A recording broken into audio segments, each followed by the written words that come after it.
Good afternoon, everybody. It's Chris Frew with BioBuzz. Hope everyone's having a fantastic week. I'm very excited today to be talking with the team at UpSurge. They have had a really busy month, busy couple weeks. So we're gonna dive into a bunch of stuff today with them. But this episode of What's the Buzz is really gonna focus a lot on their recent report they just dropped, as well as a recent annual meeting that they held. The What's the Buzz programs that we are doing each week right now is our opportunity to highlight people that are making an impact in our ecosystem. And I think it could be said that there's no organization that's more firmly dedicated to making an impact in Baltimore than UpSurge. So it's very appropriate, and I'm very excited to have you both on the event today to discuss with us. So Corey Bailey, CEO of UpSurge, and Chris Bunner, who is the senior data analyst, correct? Correct. Great to be here. Thanks, Chris. Thanks for having us. Welcome. Wonderful. Well, as we get in, just let me give you a little bit of a housekeeping notice. So again, we're doing these weekly events because BioBuzz has always been a community dedicated to building the life science workforce. Our mission is to build a more connected workforce. So in order to have a more connected and a stronger workforce, business needs to be strong. Ecosystem builders need to be strong. And this is an opportunity for us to kind of share some of the people that are making an impact in building our ecosystem. So if you're not a subscriber to BioBuzz, please come and subscribe. If you haven't joined our talent lab, if you're looking for work as a student or a fractional consultant, anyone, please come and join the talent lab. We're actively making matches and helping people kind of drive their career in the right direction. So I invite everybody to come and check us out. So with that aside, let's talk about what we're here to talk about here for you guys today. Corey, tell us a little bit. Let's first start off. You guys have had a busy week. Give us the high level. You had your annual meeting. You've had a lot of stuff going on. Give us kind of the summary here. Yeah, I'll just say in the last week or the last few weeks, we've been moving towards the release of our 2024 Baltimore Tech Ecosystem Report. We released that in conjunction with our inaugural UpSurge annual meeting. It was the first time that we actually built a program, brought the data into it, and sort of had a program of partners and supporters there to talk about the work that we do of ecosystem building. So great turnout. We had over 300 leaders from across the Baltimore Tech community, startup founders and leaders, investors, partners, both in the public and private sector, all came together to sort of experience the momentum of our growing tech hub. And to hear the good news of the 2024 Baltimore Tech Ecosystem Report. So great data that we were able to share with partners, in that meeting, and just a great moment to recognize the momentum that we have as an ecosystem and as a Baltimore Tech hub. That's great. I was at the event. It was a fantastic event. And you brought a lot of people together that were clearly excited to be together for the night and to share on this momentum, so much so that you're having a hard time keeping people to control themselves. I mean, it was a great program, and I was amazed to see how many people really kind of came out to celebrate this. So kudos on the success of the event. Thank you. Yeah, it's always a great sign to see people excited about being in the same room, connecting. You know this because you're building a connected community of the biotech workforce and life sciences workforce. We feel that energy when people come together and they really want to really lean in with each other and know the ways that they can be supportive of the ecosystem at large, but from their particular perspectives and vantage points. So really great night, really great information that we were able to share. And we're just sort of building those systems and those behaviors as we go, but a stronger and more connected ecosystem is the goal.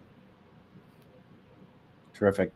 Can you give our audience also just the high level on your organization, what you do, and then just so we can get set that foundation, and then we'll dive into the report and give Chris some time to talk data.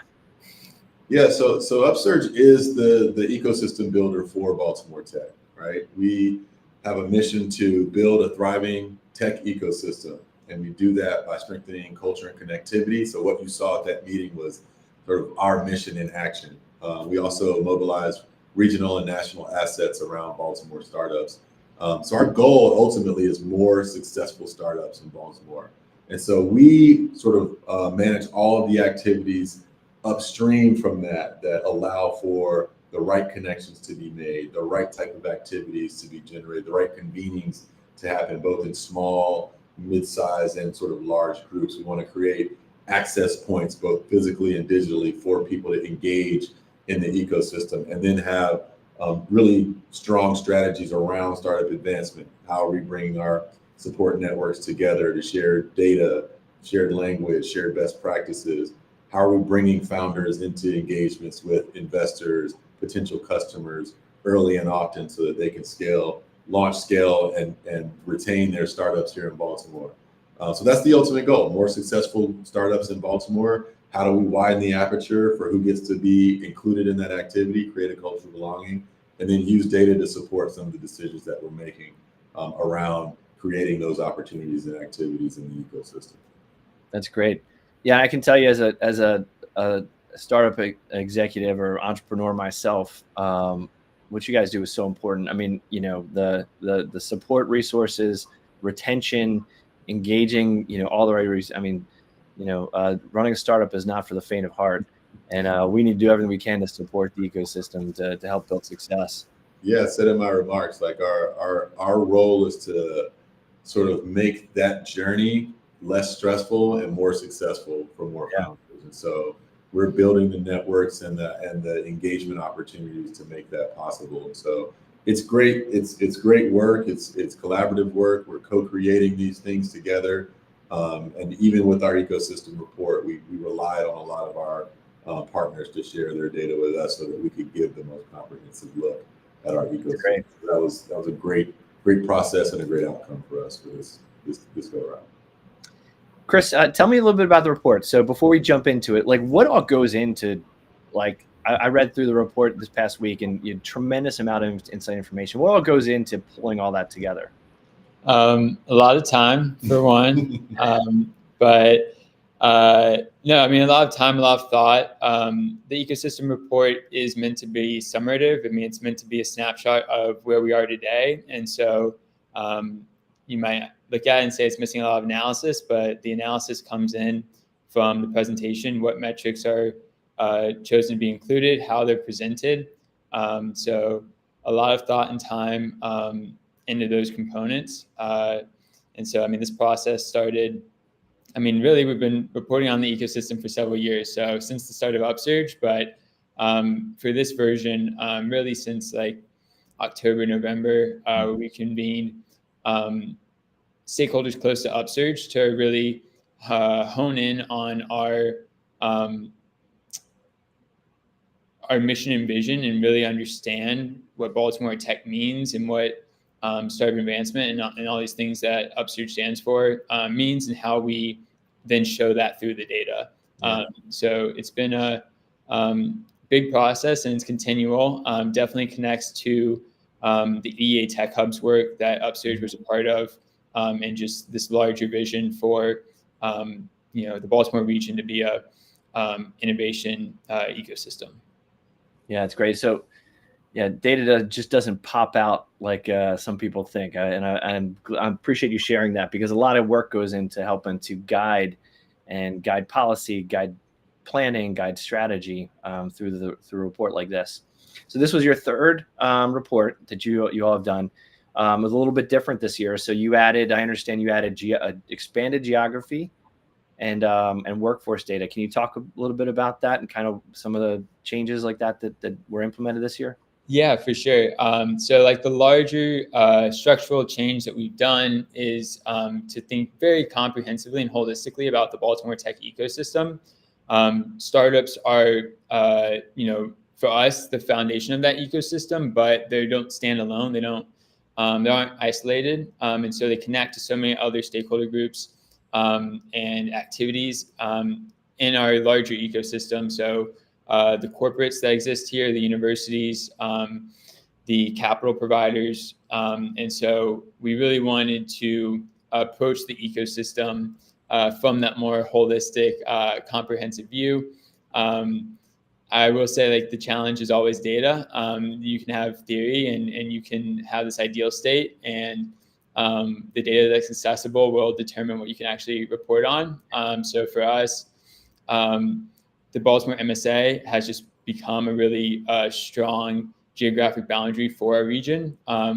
Baltimore City excludes some of like the major economic drivers and interconnected cities of our region. So you think about Towson, you think about Columbia, you even think about some of the smaller cities around the 695 perimeter, and they're not in Baltimore City, but they are in the MSA, and they do interact and contribute to each other's growth.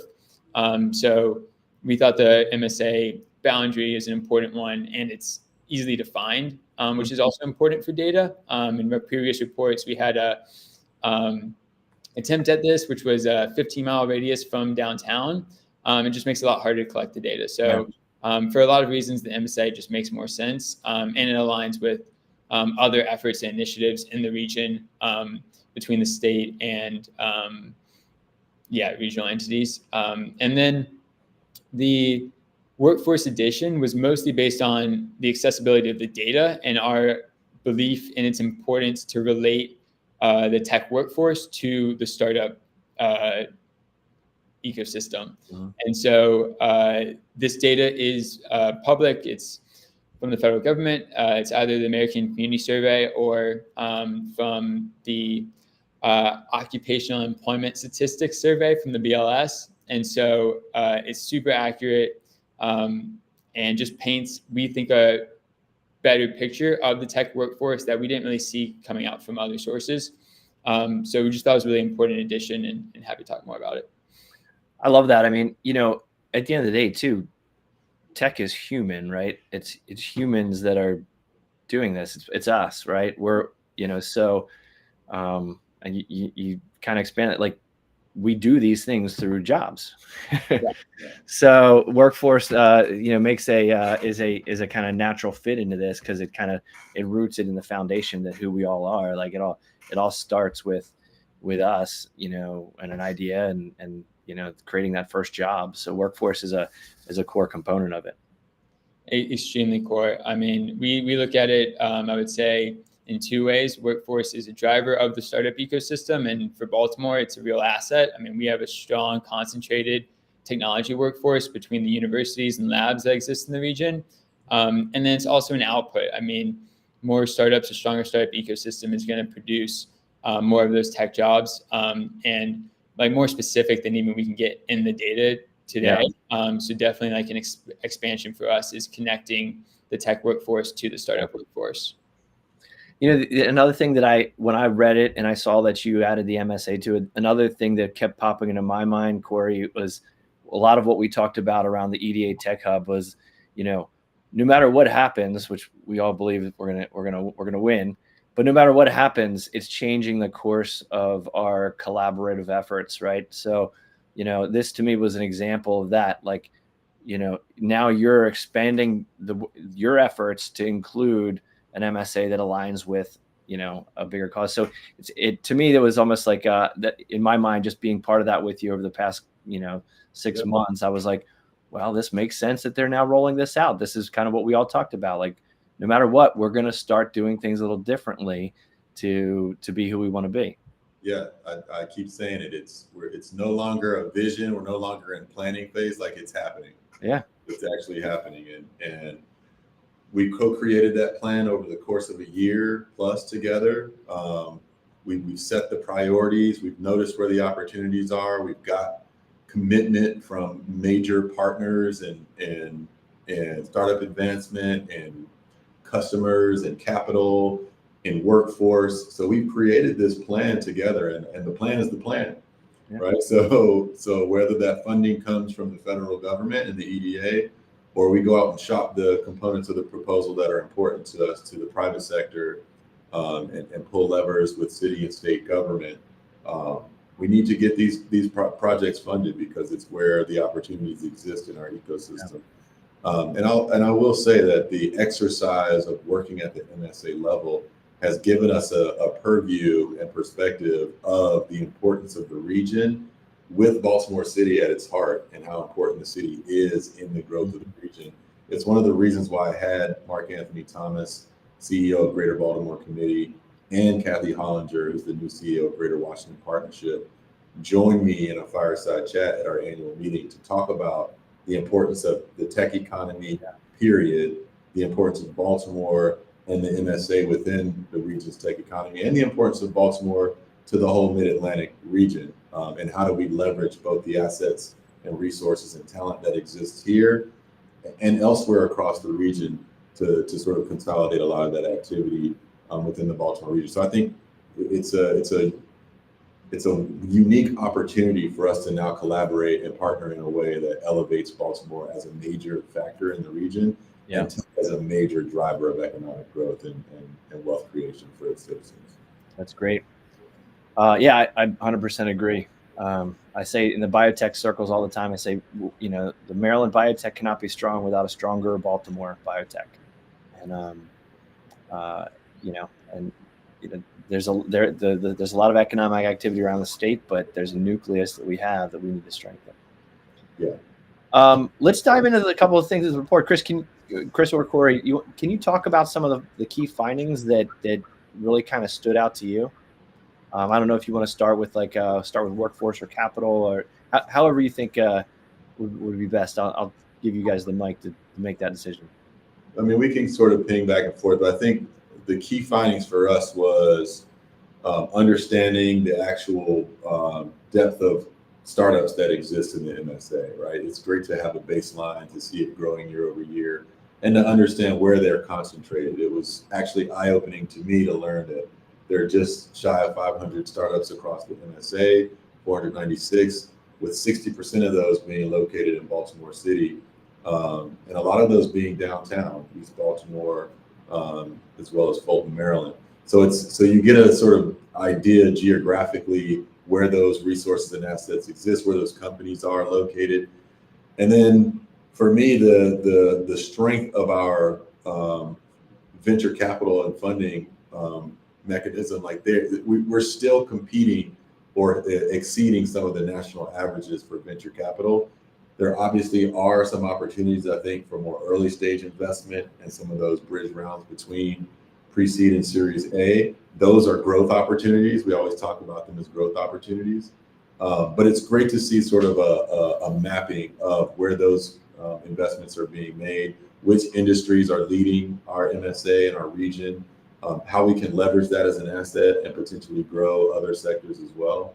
And then the workforce component for the first time is sort of eye-opening to let us know that talent exists in the city, where it moves from the MSA in and out of the city, and where there are where representation in some of the key tech sectors can really be a growth strategy for us as well. So a lot of really great findings. I mean, we can dig deeper into either the venture numbers or the types of startups that are growing in the MSA, but for us, just to get that holistic view of startups, capital, and workforce, and how those things are interconnected, and how they create really great levers and opportunities for us to grow, were the main findings for me.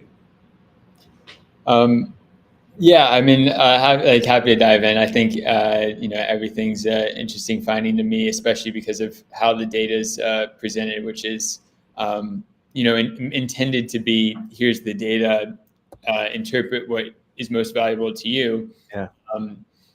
But for me, I think holistically, it summarizes the Baltimore startup ecosystem as a young ecosystem, which it is. And I think it's important for us to remember, built on an immense wealth of assets. So we have so much potential in this region. It just hasn't been built yet. And that's a work that we're all doing together in this ecosystem. So I think it's very exciting.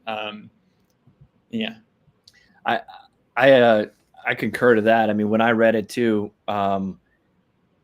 there is a strong foundation that we have here, and it gave me inspiration again that we have a lot we can build on, which I think a lot of startup founders need that inspiration. Like I said earlier, like it is not an easy road.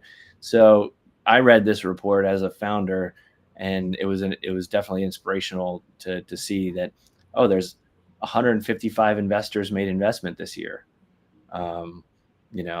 So like, again, that's inspiration. I'm like, all right, let me find that list. I got to score for that list. Like, no, I think we were like just under 90 investments in 2023. So again, there's a level of that we need to do as well, like inspire those to keep on moving and progressing forward. Workforce is really important to us. A couple of the findings around the life sciences workforce.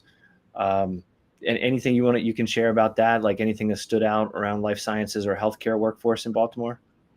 So I think you can see in the report, there's definitely the demographic breakdown, and there's like the occupation group that includes life sciences. And so you can see the spread between the MSA and the city, and see the representation and growth rates. And I think all of that is very important for all of us to internalize and understand, to see where growth is happening, how growth should continue to happen, where it's above or below kind of our targets as a ecosystem. I would also say, we can't show everything in the data. So there is a lot that exists, and like we can dive deeper in terms of life sciences. Yeah. If you look at the concentration, which is that location quotient number on the last table in the workforce section,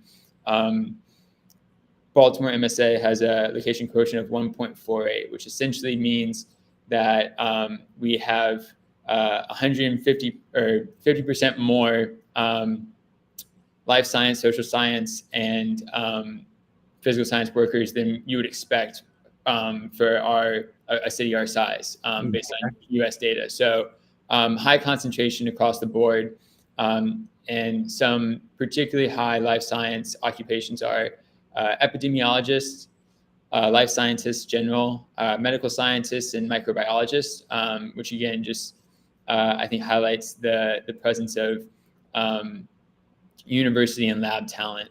And these are often the founders or part of the founding team of life science and biohealth startups. Yeah, no, I saw that. Yeah, I recognize that too. I wasn't clear what that quotient was, so I appreciate you explaining that. There's not as many like volume wise from life science jobs, but something I've pointed out to our audience before is, so life science jobs have, or specifically biotech jobs have about a 4x impact on the economy. So for every one life science job is created, it impacts or creates another 4 jobs in the region. I think that's another important. I talk about that a lot, because life science is generally a smaller population in general, but very capital intensive. There's a lot of service that has to go into it. You think of a life science facility, there's a lot of service, a lot of different engagement that's different from maybe like a server, a data center might have that, but a general startup tech company. So there is when you look at the numbers, there was lower than in like math and science, but there, I think there's a big impact. Yeah, definitely. I mean, the capital adds, and it's important to call out that essential theme of the report is disaggregation, because when you accumulate too much data, you tend to miss the key points that put it all together. So it's important for each of these sectors to be successful. And so, just because it's lower in volume doesn't mean it's less important. It's important in its own ways that you're describing. And so that's really why we wanted to break it out. And I think the location quotient does a good job to contextualize the significance of that sector, which is very large in Baltimore. Yeah, absolutely. So I was looking at also some of the employment growth sectors. So I was encouraged to see, in life and physical science, there was almost 11% growth in Black female participation, but Black male participation went down 1.5%. So again, it's the data, but it's a good signal for work to be done, right? So yeah, that was interesting, to point out, and again, points to the work that we need to do in the area. with a sector as strong as life science, it should be inclusive for what, for our community. I'm curious, I didn't see it in the report, but did you have any data or any future thoughts on segmenting the data by executives or founders, and like, is there any information around that that you learned? So there is and isn't. Again, the data. So the data is mostly coming from federal sources, and this is about as that last table again is about as deep in terms of segmentation on occupations as you can get. Definitely, next steps for us though include getting more data on startups and founders. It's not enough to estimate, here are the startups in Baltimore and these are their names. We need to know about them. We need to know about their workers to connect all these different components of the ecosystem. So definitely next steps for us are, and this is ongoing work for us, is to find more information about the distribution in terms of management positions and startup affiliation. Yeah. So as a ambassador for Baltimore biotech, I would say, this is a great starting point and a great report to share with companies that want to move to, that we want to attract. So Corey, you mentioned, startup, growth, attraction, and retention, all key things. So to me, like if I'm trying to get, that 1.48 quotient is important to share with any company looking for their next location. I also think that, being able to share with them the breakdown of the different type of talent in the physical sciences is also a good, and you've made it easy to access. You've made it easy to find, easy to use. So I hope this becomes something that is utilized and how we're attracting new companies to the area. Yeah, I would. That's a really good call out, Chris. I would like to add something there, and just the overlap between those occupation groups. So just because you need life scientists to create a life science startup, you also need the IT, the software engineers, the manufacturers, depending on what the startup is. And so those three occupation groups definitely overlap and support each other. And so on the whole, Baltimore it's very rare for a city to have LQs above 1 for all three occupation groups. And so we're I would say a hub for life science based on that LQ, but also just have the robust tech workforce kind of across all sectors. So just thought that was important and not necessarily clear in the data. That's a really good point. And I would say that expands across the board. I mean, we're entering this new phase of industrialization where it is harder to define a life science company from a tech company or engineering company, right? We're blending a lot these days. I mean, even the EDA Tech Hub is biotech and AI. Yeah. So the convergence that's happening across industries means that companies have to take a stronger look at exactly what you just said, is that, I don't need to look at just my life sciences footprint, but do I have the, advanced data science talent? Do I have the engineering talent? Do I have the facilities talent to develop the facility I need? These are all things that the modern company, whether you're in pure tech, ed tech, environmental tech, blue tech, health tech, biotech, med tech, you need to know all that information. And I think it's important you just mentioned that we work a lot in the convergence of different things. And what you were just naming was all the forms of capital that we think about: institutional capital, intellectual capital, physical capital, and where those things connect for the growth of the startups in our ecosystem. And you also said that this data was inspirational for you. We never set out to intend to inspire people with this data. We just wanted to inform. But what it does is create a mechanism for shared understanding and opportunities where we can collaborate together. So this is data that we'll share with the Maryland Department of Commerce when they go out and promote their Be Moved campaign to try to bring other young talent to Baltimore. This is data that we'll share with Greater Baltimore Committee as they unveil their sort of capital and investment and capital attraction strategies and their economic development strategies. So we want this data to be useful. And now that we know that it's inspirational too, we can use it to really help the companies that are here have good news about the growth of their companies, have companies that are taking a look at Maryland and Baltimore to really be informed about making that decision, and then helping retain the companies here that end up getting acquired or acquiring other companies so that they know that the talent is here for them to continue to grow. So it's a growth strategy across the board for all of us and for our partners. Well, we really appreciate it. It's not retaining. So I would say building community, retaining companies, attracting companies, and funding companies. They're not siloed. It's all the same thing, and they're interconnected. And you guys are really touching on all that. And I think that's critically important for us to get where we know, and continue to the direction to get where we're heading, and we're all rowing to. Couldn't agree more. So this is great. So we'll share the report out to all of our BioBuzz audience. Let me ask you, I'd love to hear kind of what's next. Chris, you're a data guy, right? So I can tell you get excited about data. So what are you thinking? Like, as data build, you said something earlier, data builds on itself, right? And you also said too much data, it can be, I can't remember how you put it, antithesis or something, but I'd love to hear kind of your vision for how this continues to grow and how UpSurge continues to provide this valuable insights to our community.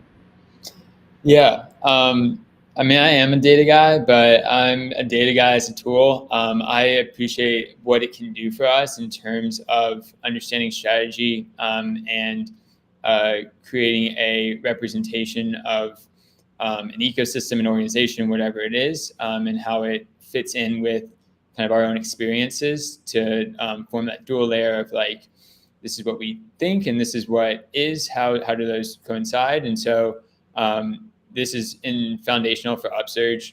And going forward, kind of like I mentioned earlier, one of the steps is just to learn more about startups. I mean, they're the center of our ecosystem. And so we conducted a founder survey in February, as well as one in 2022. And so we're compiling data and just need to learn more. We need more primary source data as well, not only from startups, but also from investors and actually all of the stakeholder groups in our ecosystem. And so this is an active effort that is part of the EDA Tech Hub's work. And then apart from the data collection, which is a big effort. I mean, I don't want to undersell, like there's a reason this data isn't out there and isn't easy to access. And there's a reason that PitchBook and Crunchbase exists and are so expensive. But we also want to expand our reporting. And so we want to be able to connect the larger tech workforce to the startup workforce, which means more startup employee data. We want to connect our university graduates to the tech and startup workforce, which means university data, which is relatively accessible, but the connection points and putting all the data in the same format, if anyone in data knows, is one of the harder parts. And then we definitely want to be able to connect like the startup industries that we've been talking about to the larger economic situation in Baltimore. So, Baltimore is a hospital and lab city. So there's clearly the life sciences and biotech overlay, and we see that in some of the major exits and most successful startups we've had. But there's a lot of other industries in Baltimore. So we want to layer those and show the connection points that tech and startups have across our ecosystem. So really excited for the continual iterations of this report and that it can be used by others in the ecosystem for our shared goal. That's great. Well, I'll just say I read the article you wrote on LinkedIn, Chris, and you said something. You said data holds immense power to reveal truth, and I thought that was a very profound statement. In talking to you, I'd like to suggest an amendment to that. That data also creates common language that enables people to come together. And I think that that's another thing that you all have done with this report is you've created common language that we can all come together as a community around a common goal. And I think that's another big win that I think comes out of this type of report and supports your mission. So I'd encourage everybody listening today, if you're not familiar with UpSurge, the best way to get to know them is to come out on Tuesday night. You'll find them every Tuesday hosting an event in Baltimore, Equitech Tuesdays. So you get to see them in person, meet them in person, talk about the report, tell them how it inspired you, or if anything about the report pissed you off and you're ready to get involved and try to fix it. That's probably the best opportunity you're going to have to get involved and get involved in the UpSurge and their mission. They have a great newsletter, their own social media. Get involved, get plugged in. We're doing great things in Baltimore, and UpSurge is really the tip of the spear there. So couldn't have said it better. Thanks, Chris. Thanks for having us, Chris. This was great. Wonderful. Well, thank you guys for being here. And thanks for everybody for tuning in. We'll be back again next week. Until then, have a great week. We'll talk to you soon.